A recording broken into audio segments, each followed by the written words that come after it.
Arc-en-Ciel, votre émission marocaine, chaque dimanche pour tout savoir sur le Maroc. Actualité, culture, économie, société et animation festive.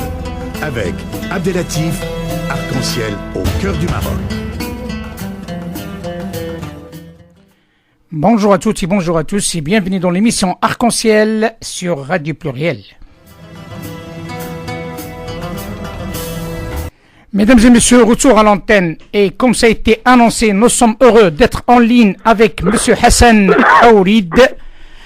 Hassan Aourid, une personnalité politique, journalistique, scientifique sur un niveau très élevé en termes de connaissance des affaires marocaines. C'est Hassan Aourid. Bonjour et bienvenue dans l'émission Arc-en-Ciel. Bonjour, vous me faites trop d'honneur et par la même occasion, je vous souhaite bonne année à Mazir, à Soukouas et Roudan, à Soukouas, à Mayaz, à Soukouas et Fouti. Ben écoutez, le plaisir est pour nous, et surtout d'avoir c'est Hassan Aourid dans l'émission Arc-en-Ciel. C'est un honneur réel, et je vous le dis avec toute sincérité. Et j'aimerais bien que notre auditoire sache, on parle de monsieur Hassan Aourid, qui est politologue, enseignant, chercheur et écrivain marocain, fait partie des conseillers scientifiques de magazine historique marocain Zaman, où il est également chroniqueur. Sous le règne de feu Hassan II, Hassan Aourid exerce en qualité de chargé d'études au ministère des Affaires étrangères de 1988 à 1992, puis était conseiller politique à l'ambassade du Maroc à Washington et enfin il enseigne à l'École nationale d'administration et à la faculté des sciences juridiques de Rabat de 1995 à 1999, tout en pratiquant le journalisme. Peu après l'intronisation de Mohamed VI, le roi actuel du Royaume du Maroc en 1999, Hassan Aourid fait l'objet de la première nomination officielle du roi en tant que porte-parole du palais, alors qu'auparavant, seul un conseiller royal remplissait cette fonction. Elle reste jusqu'au 22 juin 2005, date à laquelle elle est affectée au poste de Wali de la région Meknès-Tefilelt, dont elle est originaire. Le 13 novembre 2009, il devient l'histographe du Royaume du Maroc, remplaçant M. Abdelwahab Belmansour jusqu'au 22 décembre 2010. À son actif, un grand nombre d'écrits. C'est Hassan Aourid. Comme vous le savez, le Maroc, c'est un pays pluriel. Et puisqu'on s'adresse dans une émission française, et on s'adresse aussi à des Marocains résidant à l'étranger, on s'adresse à des émireux au pluriel. J'aimerais bien avoir votre analyse sur les amazirs de l'étranger entre espoir et espérance, vu que on parle peu, il faut dire les choses telles qu'elles sont. Les émireux sont considérés souvent avec des avantages, donc côté arabe, apprendre l'arabe, mais on n'apprend pas l'amazir, et pourtant la langue amazir est reconnue officiellement dans notre pays.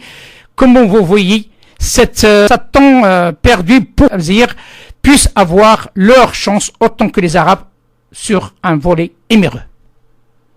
Je pense que d'emblée, il faudra apporter une petite précision, mais qui est de taille.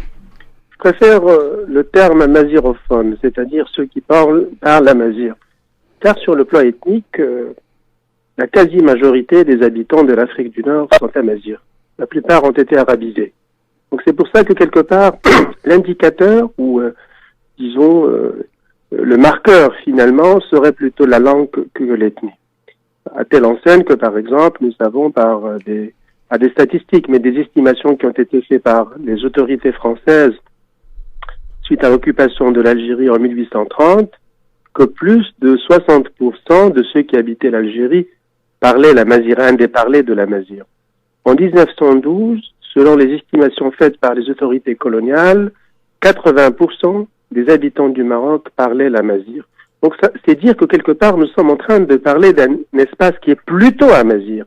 La matrice est plutôt amazir. Ceci étant, sans entrer dans les détails finalement, pratiquement, des experts, bon, cette dimension a été occultée après les indépendances pour des raisons, disons, légitimes, ou du moins compréhensibles. C'est-à-dire que on avait considéré que les autorités le colonialisme jouait un peu sur finalement la distinction arabe, berbère, etc. Berbère, c'est un peu l'appellation qu'on utilisait, etc. Donc au lendemain de l'indépendance, il fallait pas en quelque sorte ébrécher l'unité.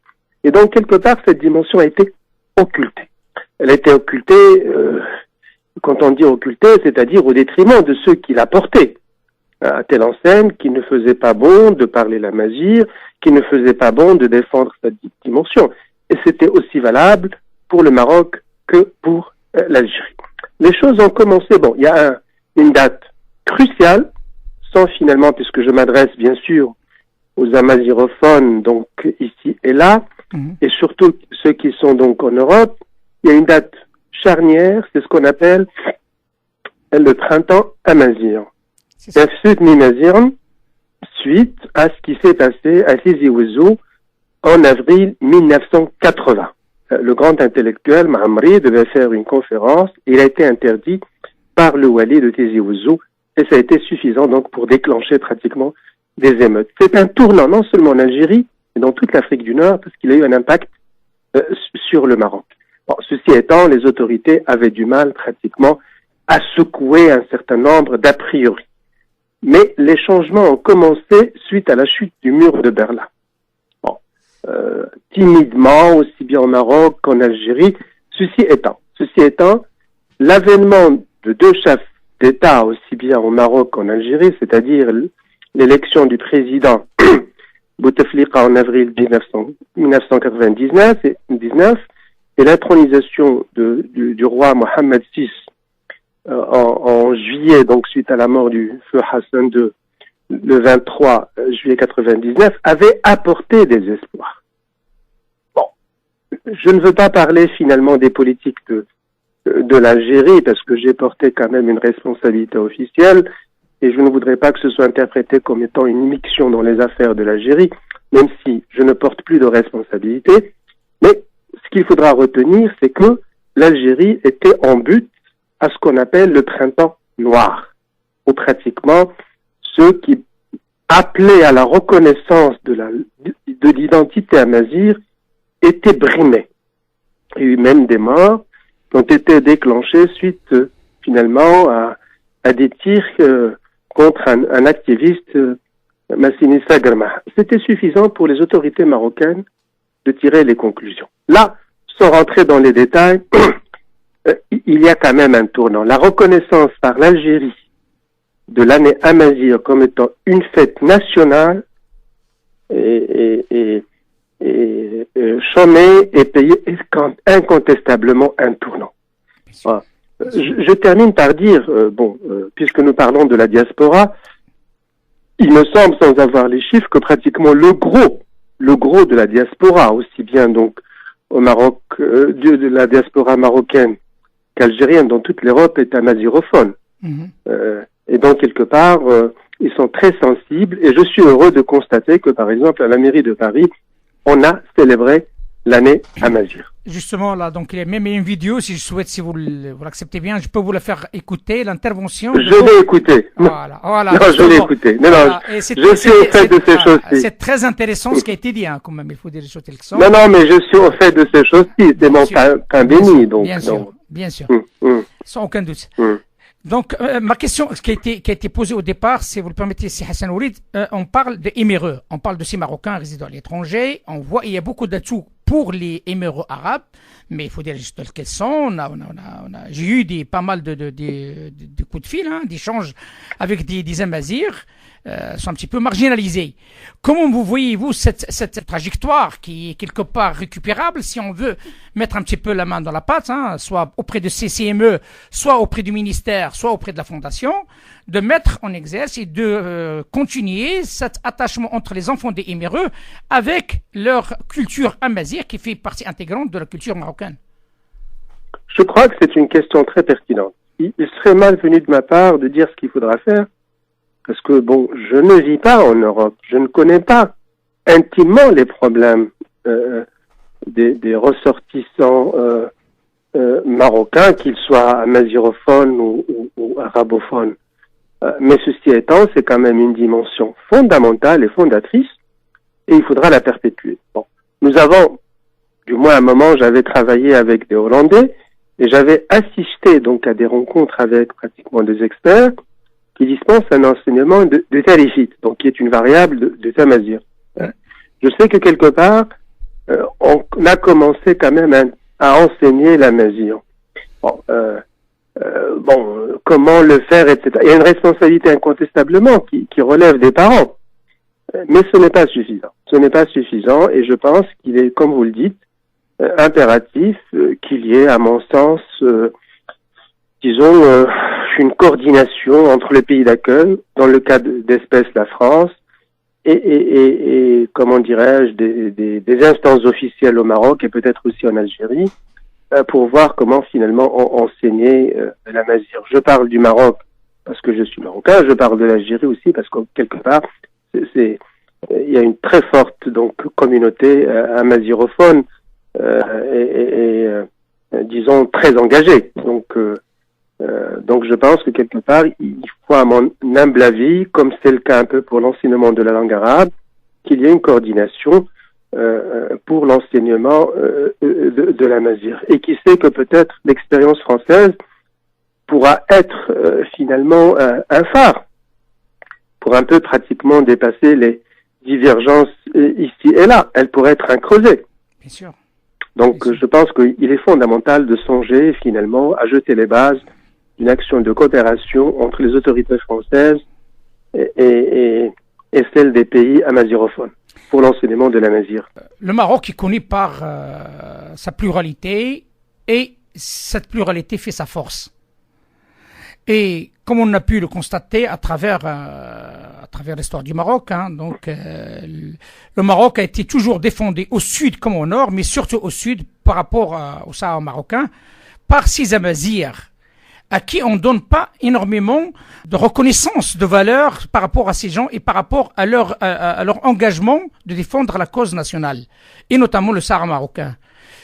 Trouvez-vous suffisant ce qui est en train de se passer, ou toujours, comme on vient de parler par rapport à cette cause, par rapport à cette culture amazigh à l'étranger, qu'il y a encore des choses à faire, et en termes historiques, parce qu'on parle de l'histoire aussi, l'histoire reste, que les Amazirs portent bel et bien le drapeau au sud du Maroc pour défendre l'intégrité du pays.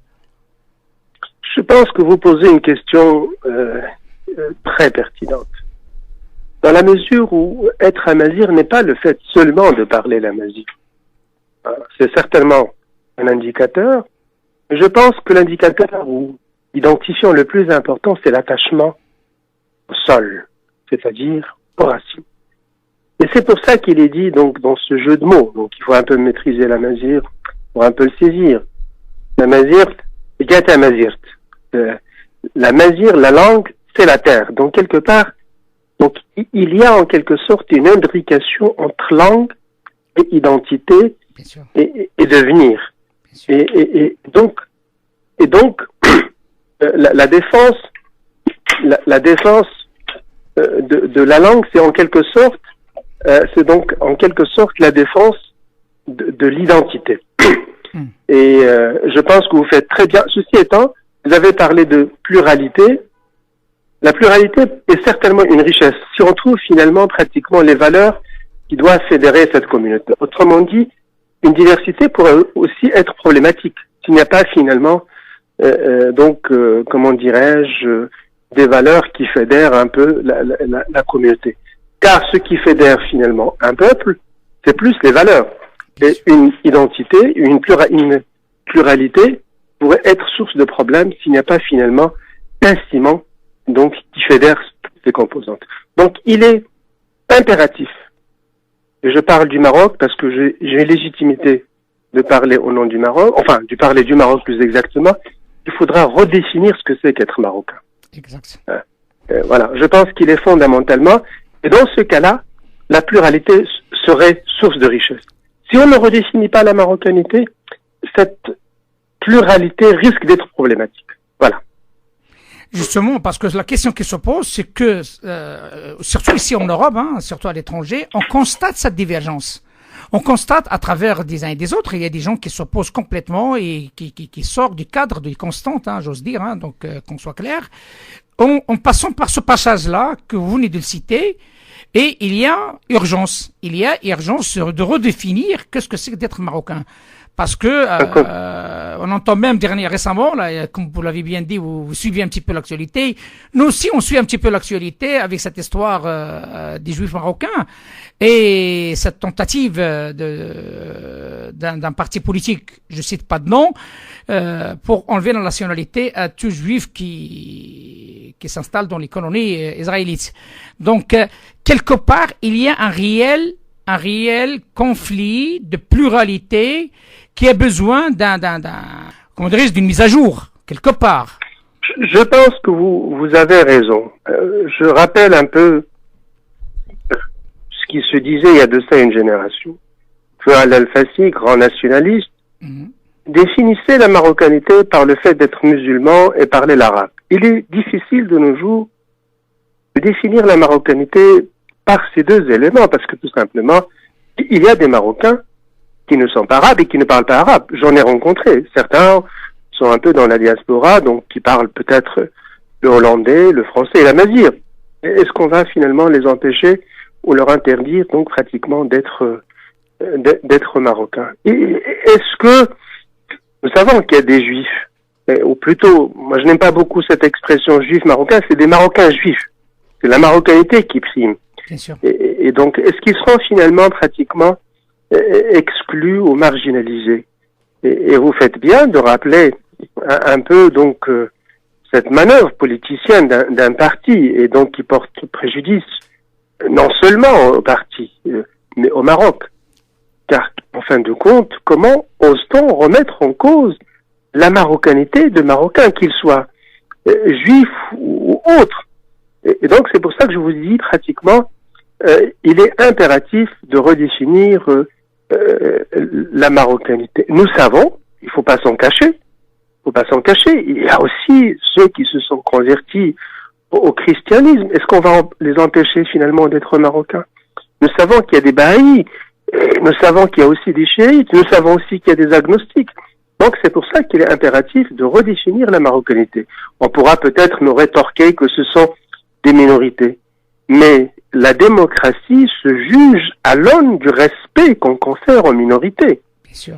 Et donc, il est impératif, à mon humble avis, de redéfinir la marocanité et à l'attachement au sol, aux racines, mais avec des valeurs donc fondées sur la solidarité de toutes ses composantes et la foi en un devenir commun. C'est fondamental, donc la foi en un devenir commun. Donc, je pense, si nous ne redéfinissons pas la marocanité, eh ben, je pense qu'on sera en but à des dissensions. Vous en avez mentionné, ce qu'ils existent en Europe entre communautés amazirophones et autres non amazirophones. Et il est impératif que quelque part, donc, que nous redéfinissions ce que c'est qu'être marocain. C'est le travail de qui, selon vous, M. Hassan Oulid? Il y a certaines choses dont personne ne peut finalement prétendre avoir la solution. C'est-à-dire, elle appartient à l'histoire, c'est-à-dire à un processus de maturation. Alors, le propre des intellectuels, c'est d'être finalement précoce, avant-gardiste. C'est un peu donc des précurseurs, donc qui posent les questions, qui les sentent en fin de compte, des renifleurs, si vous me permettez un peu cette expression pas très heureuse, mais bon. Je vous prie. Et donc, ce sont les intellectuels qui posent les questions et qui pourraient peut-être paver la voie. Bon, la charge pour les politiques de suivre. Et je pense que quelque part, les politiques sont à l'affût de l'évolution de la société. Et je sais que ce que nous sommes en train de dire ne tombera pas dans des oreilles donc sourdes et finira donc le débat des intellectuels donc devrait frayer son chemin. Mais les intellectuels, de par un peu le outil fondamental qui fait l'intellectuel, c'est l'esprit critique. C'est la remise en cause d'un ordre existant. L'intellectuel est par nature angoissé. Donc il y a en fin de compte cette propension à remettre en cause un ordre. Et c'est cette propension qui fait qu'on voit plus clair. Donc il est impératif de valoriser les intellectuels et il est impératif aussi que les intellectuels jouent le rôle qui devrait être le leur. C'est le rôle aussi des médias de mettre en avant voilà, justement parce que c'est un rôle fondamental. On sait très bien comme quoi nous sommes très écoutés sur un niveau inégalé et nous sommes heureux d'arriver à ce niveau-là et nous transmettons nos sincères salutations et remerciements à notre auditoire de qualité qui suit nos émissions. Et l'objectif derrière tout ça, c'est simplement de tirer la sonnette d'alarme par rapport à des sujets qui risquent de causer pas mal de problèmes, hein, et surtout pour notre pays, le Maroc. Je pense qu'il est temps qu'il y ait une remise en cause de soi, soit être sur la table en écoutant les intellectuels et en écoutant les hommes d'expérience. Parce que ce qui se passe actuellement au Maroc, comme vous le savez pertinemment, on a passé pour la première fois dans l'histoire du Maroc presque 7 mois sans gouvernement. C'est une première pour le Royaume du Maroc. Et derrière, tous les va-et-vient, et jusqu'à maintenant avec des hirak par-ci, par-là, je pense qu'il est temps que les valeurs reviennent à leur place. Et c'est la responsabilité des politiques et la responsabilité aussi des intellectuels et des hommes de médias. Cela veut dire tout simplement, c'est la responsabilité des patriotes. Je tiens à vous remercier infiniment, c'est Hassan Ourid, de cet éclairage fort intéressant et qui tire un grand nombre de sonnettes d'alarme suite à cette célébration d'une très très belle fête, la fête Amazigh, avec mes sincères salutations. Je vous dis à très bientôt si vous l'acceptez bien. Je voudrais, je vous remercie, je serai bref. Je voudrais aussi que la majorité, c'est bien sûr la foi en racines, donc la fidélité aux racines, mais c'est la foi aux valeurs universelles.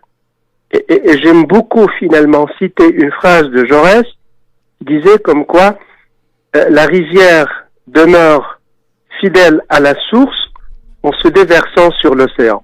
Donc quelque part, il faudra, pour être soi-même, il faudra épouser les valeurs universelles, et je pense être Amazigh, c'est aussi épouser les valeurs universelles. Je vous remercie de m'avoir invité. Merci. Le plaisir est pour nous. C'est sur ces bonnes paroles. On retransmet cette cérémonie, hein, donc qui a eu lieu à Paris, hein, avec Madame la mairesse, Madame Hidalgo. Et à ceux qui l'ont pas écouté, on va faire une rediffusion qui va durer 5 minutes, juste pour que tout le monde sache que cette fête est célébrée à l'international. Mais il est temps que les pays d'origine de l'Amazigh prennent acte. Et nous aurons après vous Monsieur Troudi, hein, donc et aussi Monsieur Saadani, un Algérien qui va parler sur l'aspect économique de ce volet Amazigh, mais aussi c'est Hassan Mohamed Troudi, il va nous parler sur l'exception Amazigh en Tunisie. C'est une chose rarissime qu'on parle des Amazighs de Tunis, hein. Donc jusqu'à maintenant sont pas trop connus, mais nous aurons des surprises par l'intermédiaire de géopolitologue Hassan Mohamed Troudi. Je vous dis merci infiniment, c'est Hassan Ourid, et je vous dis merci. À très bientôt, Inch'Allah. À très bientôt. À très bientôt. Merci beaucoup. Au revoir, monsieur. Au revoir. Merci. Merci.